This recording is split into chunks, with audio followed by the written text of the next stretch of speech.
Good afternoon and good day, dear colleagues. Nice to meet you again here on our Z conference. So this session will be regarding our innovation activities within EPAM, and I'm very glad to present here our Vice President and Head of Innovation Lab, Ilya Gorelik, and I prefer to start as soon as possible because it's a very interesting session. In case you have any questions, you can chat them to the chat, and at the end of the session, we will find time to answer all of them. So, Ilya, please. Hi there, thank you for introduction. Hello everybody. My name is Ilya Gorelik. I'm actually not a head of innovation lab. We don't have yet this lab in EPAM. I'm a head of what's called a RealTime Computing Lab. And also run a laboratory called Celticsio, which is developed laboratory for technology informatics. And today we'll talk about topic of my presentation, right? Innovation, experimentation, cross-discipline collaboration at EPAM, and what actually we do to attract talent, math and computer science. I put a little agenda for our conversation today. So we have 10 minutes at the end for question answers. I will try to present all my material within 40 minutes. It's going to be very interactive. I'm going to do a lot of live demos. There will be no PowerPoints. I'm actually anti-PowerPoint person. I don't like them. So what we're going to do, we're going to go through a virtual tour of our laboratory. We put together as experiment using 3D technology from a company called Roomful. Exhibition of our company, actually we also have exhibition of the EPAM History Museum and also made Real Lab. Then we'll talk about our Aggregate Analyze Act infrastructure and talk about our tools, Timebase and cryptocortex, Quant Hub, and it's all in the context of innovation and cross-department collaboration. So without saying too much, I close my PowerPoint. And here we are. So at the moment, we are inside a virtual museum, virtual exhibition. I'll turn around and we are basically can walk in this hall and look around and visit different pavilions. Specifically, what I want to go to this booth, which is called RealTime Computing Lab. And I'll jump inside and talk a little bit about us for a second. So in 2005, me and a few kind of equally minded people formed a laboratory for technology informatics, and we called it Celticsio. And the purpose of our laboratory was to look at ways to apply computer science and methods of processing information for analyzing large sets of data. And then we focused on quantitative finance. It's a very interesting field where you don't need to really kind of spend a lot of time on sales cycle. Your software either works or doesn't work, because trading models which are defined using our technology will either make money or not. And we started this journey and we spent 15 years servicing various quantitative people, hedge funds and brokers and institutional traders and exchanges. Recently, we came to work with cryptocurrencies. And in this process, we learned a lot about how to interpret people's needs, how to take their pain points and convert into software. And as a result, we put together this platform, which we called Aggregate Analyze Act. First of all, it's our team. This is where we do financial services. It's not that important. And Aggregate Analyze Act is pretty interesting method. So a lot of applications in the world could be represented in this formula.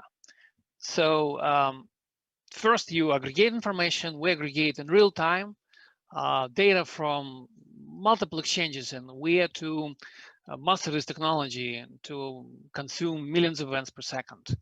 And then you analyze it, and then you do something with it. And so we put this platform, build 3 products. One is called Timebase, which we're going to talk today about. Quant Office and Quant Server we're not going to talk about.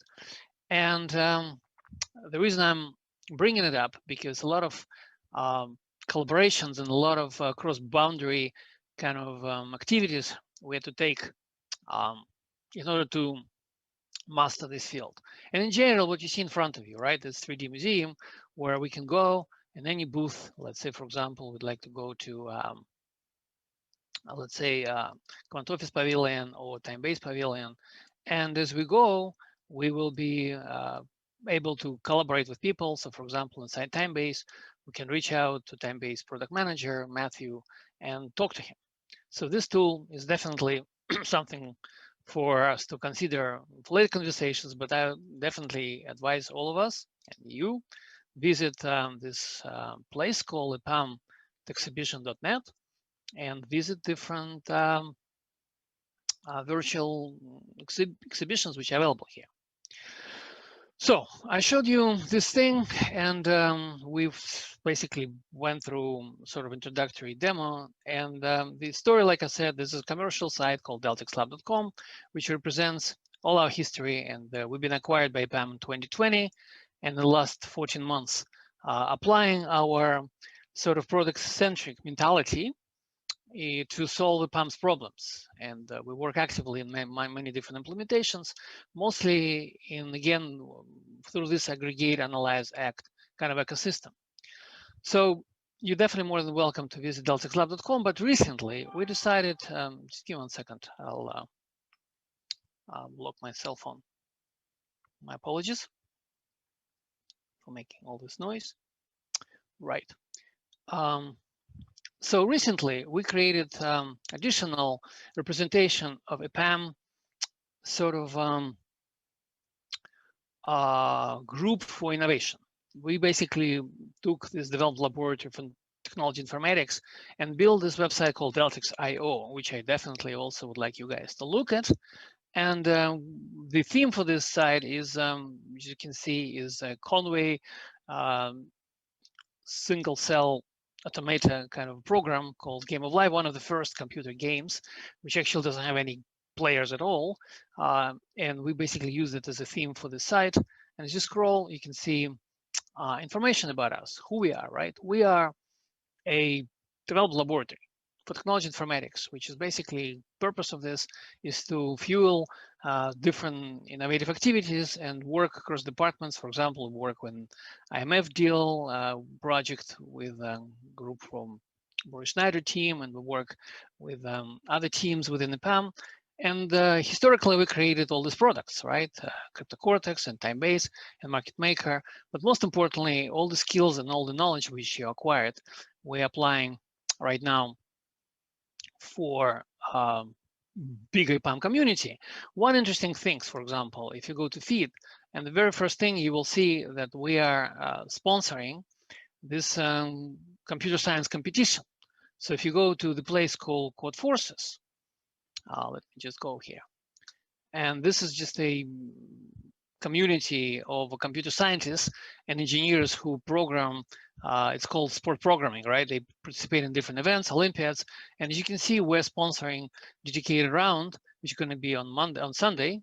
It's 8 problems which our guys created, specific community members. One of them is a Grossmeister in this team, Grandmaster, and we've got already, as you can see, 453 likes, which is quite a good number.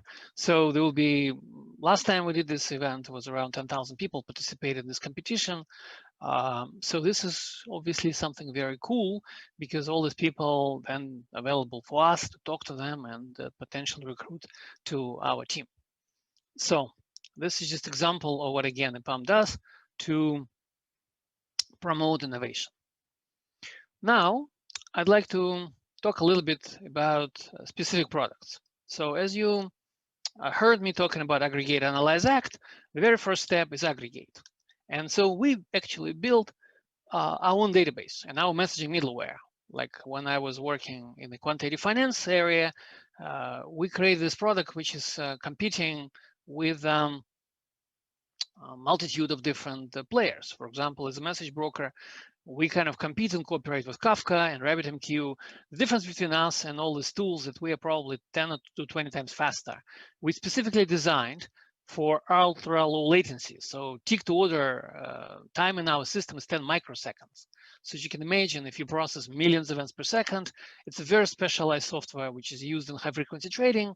This is where our background is, and we use our technology to put this system. So why Time-Based, right? It's a best combine of message broker and the time series store. And there's use cases, and they're pretty good looking kind of slides which explain what we did for financial markets, or for example, what we did for instant payments, or what we did for, say, for example, monitoring. And this type of platform right now, Timebase is also available as open source coming kind of edition, promotes again different experimentation. I'll show you one example, just one example. If you go to my basically list of my demos, you can see there's a lot of them, and we go to payment system. And just here we're illustrating the flow of different payments. So you can look at the telemetry, what happened in the last minute, what happened in the last 5 minutes, what happened in the last hour. It's all live. It's all basically works in real time. Every sort of entry here represents the live stream of data. And if I click on any cell here, we will see the actual instant payment sort of description of what happened in instant payment. And just again for fun, we put together a little demonstration of how Grafana can be used to sort of work together in with Timebase for this instant payment sort of illustration. So if in this case, I will go to, give me 1 second, I'll move my cursor. If I go to, let's say, 5-minute resolution, we can see what happened with the last 5 minutes, including, for example, if I want to look at what transactions happen by state or by geography, or what amounts are. This is all real time. That's very important. So what Timebase allows us to do, allows us to simulate and prototype this type of applications very fast. For example, one of the places we're using Timebase today in the EPAM is Anywhere Connect browser. So we have ability to sort of instantly aggregate data and report about what actually find analytics about the data sets. And second example of stuff which I want to show you is called cryptocortex. That's actually a pretty interesting piece of technology. So we utilize our core components, build different applications. And cryptocortex is probably one of the most advanced today available in the market products for cryptocurrency sort of secondary markets. So if I go to architecture of cryptocortex, this is going to be a lot of fun here. So it's all thing starts from us connecting to 100+ different venues of cryptocurrency trading. And if I click on, let's say, web admin, we're going to see the market microstructure. So just give me 1 second. I was, okay, sorry. Right. I change the password.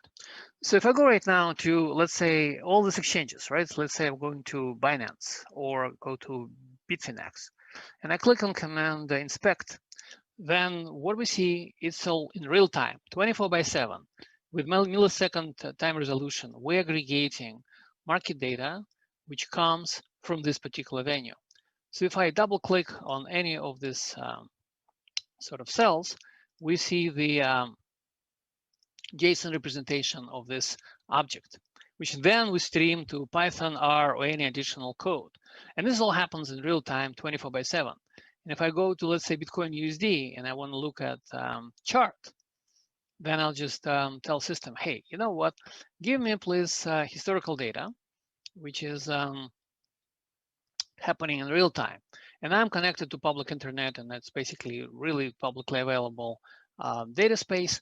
And the data will be just delivered to me through sort of APIs. And we see what happened in the market. Every yellow cross here represents the trade, and the green and red areas represent asks and bids. So I can always zoom in to closer resolution. Look at this. And let's say I'm interested in finding hundreds of levels of market data requests. So there's a bunch of participants, each one sends orders, and we're representing all this graphically. And if I zoom in to 1 second or 1 minute, there'll be still infinite amount of data, because we're aggregating here around 100 to 500,000 messages per second. So this is like real-time market microstructure.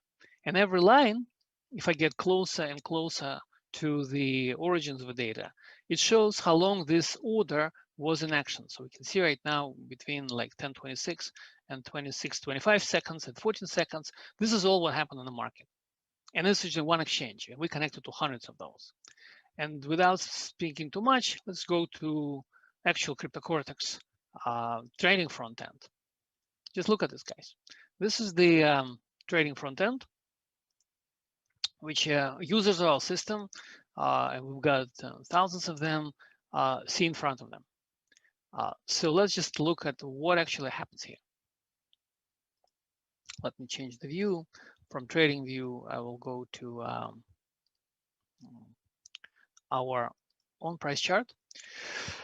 And I'll show you a few examples of what actually happening here. So on the left, we're seeing the order book. Basically, across different venues, right, from Coinbase to Kraken. Let me just add a couple of other venues. Right now, I'm looking only on Coinbase and our own market maker. If I want to just add additional data sources, so we see right now data across 5 exchanges. You see that right now there's a spread instantly changing. I mean, basically what it means, negative spread means that you can buy at one place and sell another place, and that you'll basically, classical buy low, sell high. And this is just example of what really happened in the world of cryptocurrency as we speak. This is the most objective price for Bitcoin USD right now, because it's calculated based upon data sources across different boundaries, geographically distributed. And I just want to show you one more example of how powerful this kind of analytical machine is. So let's say we look at historical prices and we look at multiple venues, right? And clear that if you trade on multiple venues, there's always arbitrage, because you can have different prices in different locations. Let's say I wanted to buy 50 Bitcoins.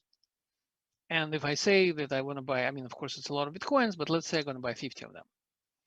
And we will see the system automatically says that at present time, 50 Bitcoins would be best executed if you break the execution on different venues, because the price and volumes are not infinite, right? So at some place you can buy 1 Bitcoin at one price, another place you go to next in the ladder and buy cheaper, another place, until you exceed all liquidity. So all the liquidity in the market represented here. So if I say, hey, I want to buy 50 Bitcoins, just watch what's going to happen at the bottom. If I claim buy, and this is, of course, simulated environment, I didn't spend, $2.5 million right now buying these Bitcoins. It's a simulated environment, but this one order, buy 50 Bitcoins, get broken into a lot of child orders. And in fact, let's go and see exactly how this was executed. So I go to monitoring utility. This is also part of aggregate, analyze, act ecosystem.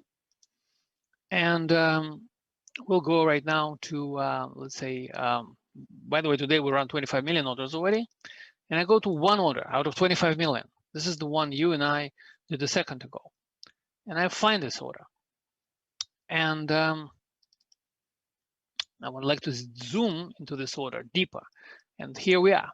We basically see that one particular order, one, has been broken into 146 what's called child orders, which is smaller parts, which execute on different venues. Specifically, like on Kraken, it's one exchange, we bought 12 Bitcoins, and on Bittrex, another exchange, we bought 3. And this is why, because this is how you best possible can buy this. This is what available liquidity in the market at the moment, and this is the best prices, giving the opportunities, and we capture these opportunities and execute them. So why I'm showing you all this, right? I mean, obviously, first of all, because it looks good, it's kind of pretty, but most importantly is because all these things happening within EPAM as we speak. This expertise, and we work with other groups of people, and we applying this technology, for example, for Internet of Things, if there's a tasks which are related to aggregating sensor data, or if you want to work on medical claims, sometimes you get information which you need to codify. So this is the kind of a core idea. I just want to give you kind of a glimpse of all different technologies and different products which are currently being developed within EPAM, and invite you to sort of kind of explore opportunities to work with us. Okay, so that's the cryptocortex sort of which I wanted to share with you. I want to show you one more example, which is slightly different in flavor. It's example of Quant Hub. So let's also open my demo browser and look at source of this. So this is the application which was created utilizing the componentry of Deltic's sort of libraries before we join EPAM. And the goal here is very different. The application actually is designed to work with large sets of actually slow data.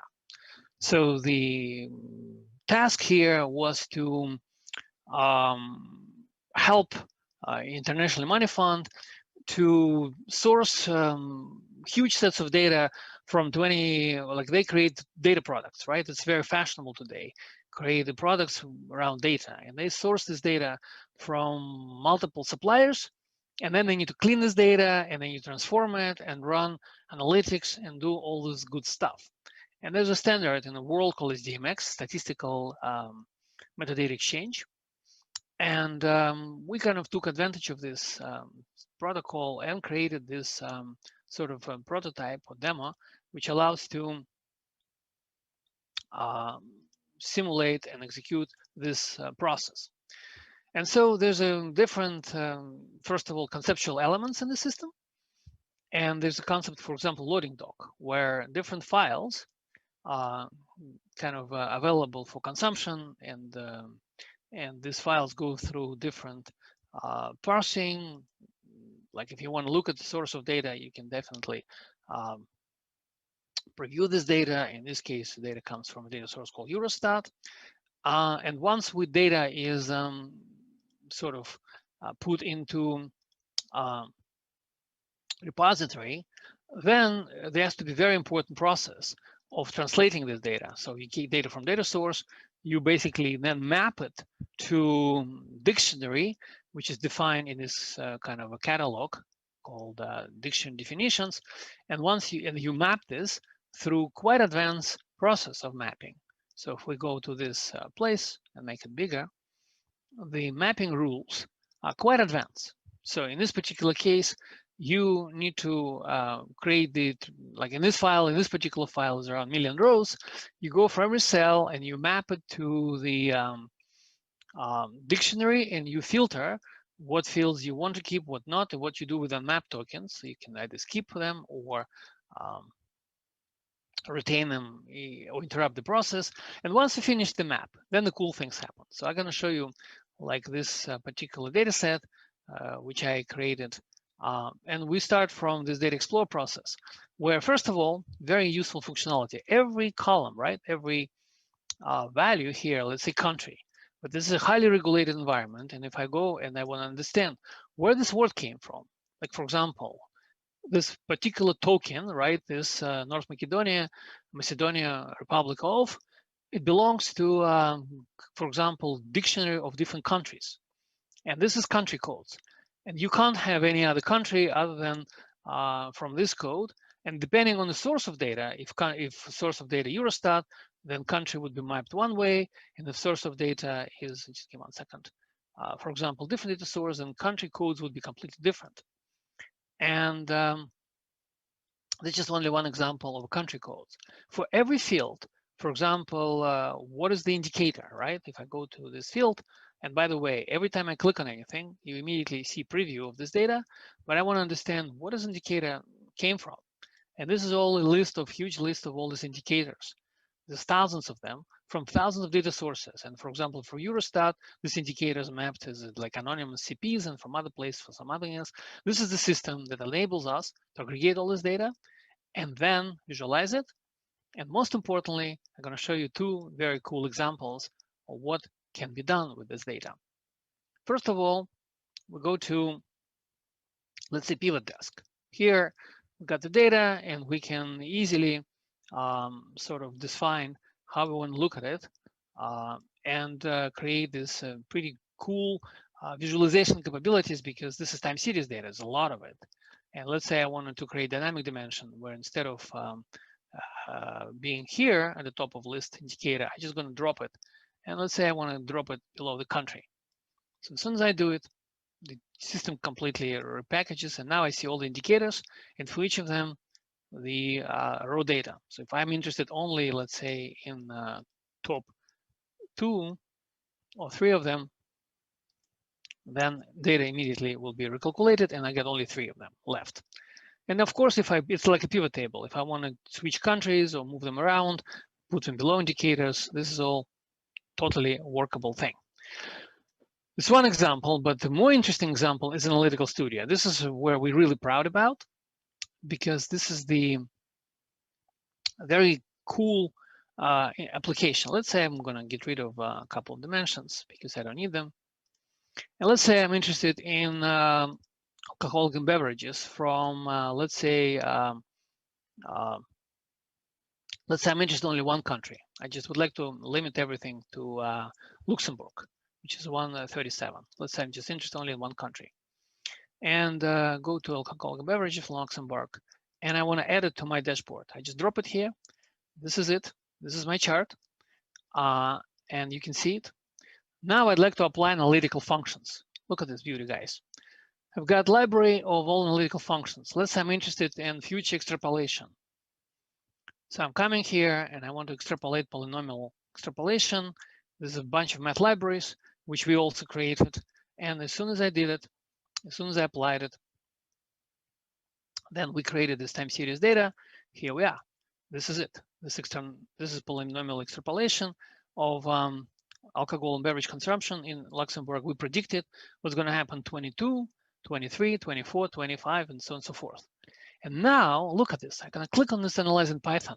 This entire data set is get compiled by our sort of like artificial intelligence engine and generate Python code. So everything we did just now represented in this Python code, where we look at first part is executing queries. So right here, we basically getting query and running this request. And right here, where we're creating the time series data. And then this is visualization. So if I run the script, look at this. I run the script, and I'm getting these results in Python. And so at the bottom, we're going to have our time series data. So this is my alcohol and beverage data. And if I click on all these charts, we'll see all the curves represented for us. And it's all kind of a pretty visual and pretty active. So this is this example of Data Quant Hub, which allows us to go between input data, create analytics, and then provide reports, do pivoting, and all the wonderful stuff. Well, I guess I showed you already a lot of different pieces, and what I think we should do is to talk a little more about the general collaboration between different departments. So coming back to code forces, right? This is where actually, you know what? Let's go back to celticsio and talk about areas where we conduct research at the moment. So if I scroll presentation, and I'll go to feed sort of gateway, then we have this report is about sort of specific Java login libraries. It's not as interesting. This one is very cool. This is where we work on quite advanced topic of differential machine learning. There's a basically group of people inside Daltix, led by Pavel Goldin, who works with quite famous machine learning expert in the area of quantitative finance, Anton Savin, and together they work on a paper which we basically presented in the conferences, and the results of this differential machine learning experiments is that we significantly better and faster than Monte Carlo simulations. And of course, it's a very sort of detailed stuff, very specific, but it's something which I definitely encourage us to look at and talk about. In general, since we're talking about math, one of our products is also called real-time math. This is again part of EPAM Deltic's product set. And the purpose here is to create special mathematical libraries and special mathematical procedures. In this particular case, we're working with ultra-fast real-time events. So we had to do, because of the microsecond tick-to-order requirements, we had to work and even created our own fin math libraries where we talk about linear algebra or optimization or whatever. So if you need, again, for whatever projects you do, some expertise or some collaboration with math experts, then we kind of have them. So at least we think we do have them. And this example of real-time math is again an example of libraries which we're developing at the moment within this community, which is called RealTime Computing Lab or Deltics. So we've covered a lot of territories and talked about different topics. And giving the subject of my presentation, I just wanted to raise your awareness of things we did, talk about products we developed, and just brought your attention to the fact that there's this group called Development Laboratory for Technology Informatics. All these products are here, and we're more than welcome to join us and work with us. Now I've got probably a little sooner than I wanted, but I am actually open for questions and answers. If you guys have questions, please ask them right now. And if not, I will I have something else to share with you, but let's just talk about questions. Thank you, Ilya, for your presentation of these great, really interesting and great products. The question that I have is more about ideation of this product. Where did the ideas of this product came from?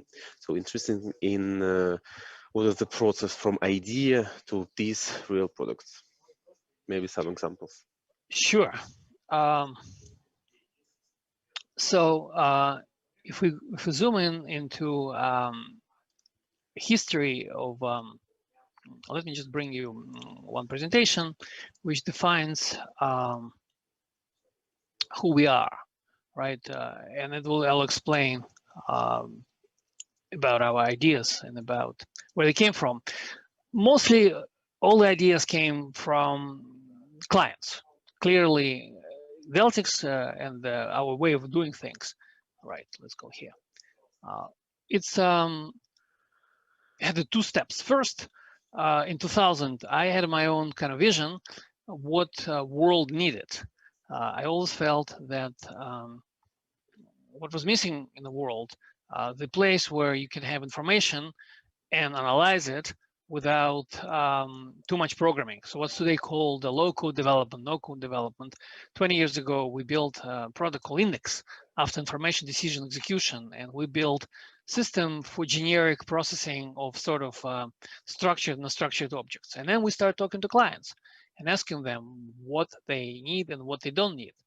An original group of people who was inspiring us, there was the people who built actually trading strategies are robots who trade automatically, right? And if you go through this process, acquire data, build models, backtest them, run, then these ideas were given to us by our clients.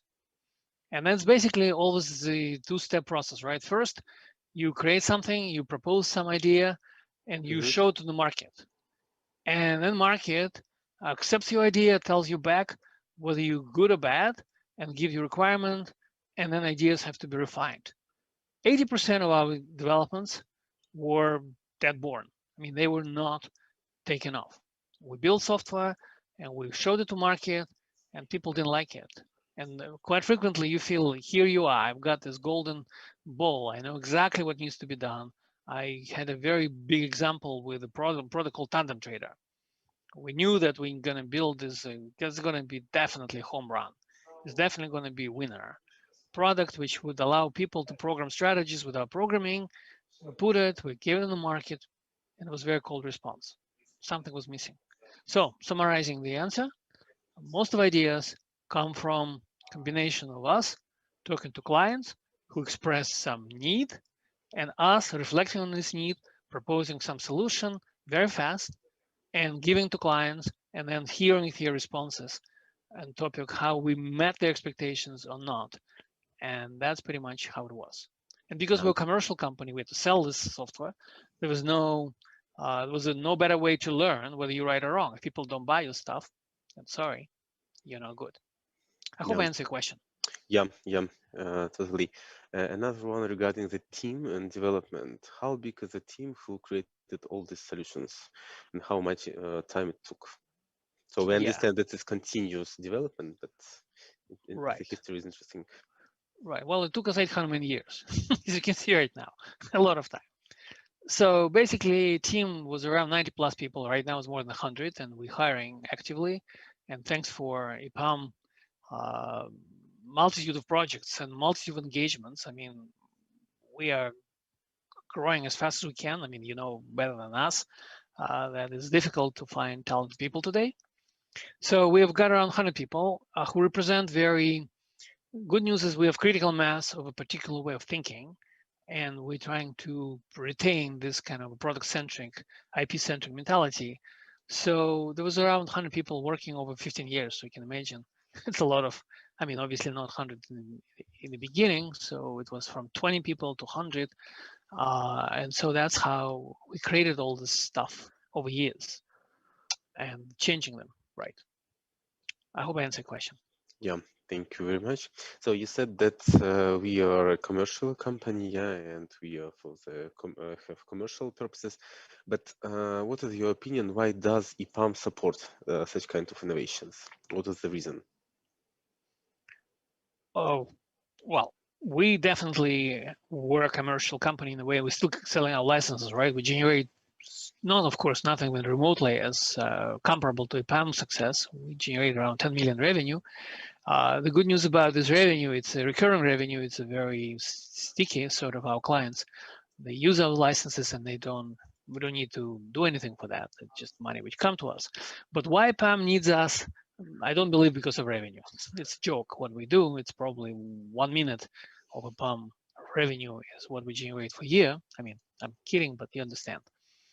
No, the most important, I think, EPAM has come to the point where diversity and sort of alternative thinking is essential for multiple reasons. I mean, digital transformation, right, is a process, has multiple kind of tactics. One of them definitely is what's called staff augmentation, which is obviously not the main focus of a company at the moment, right?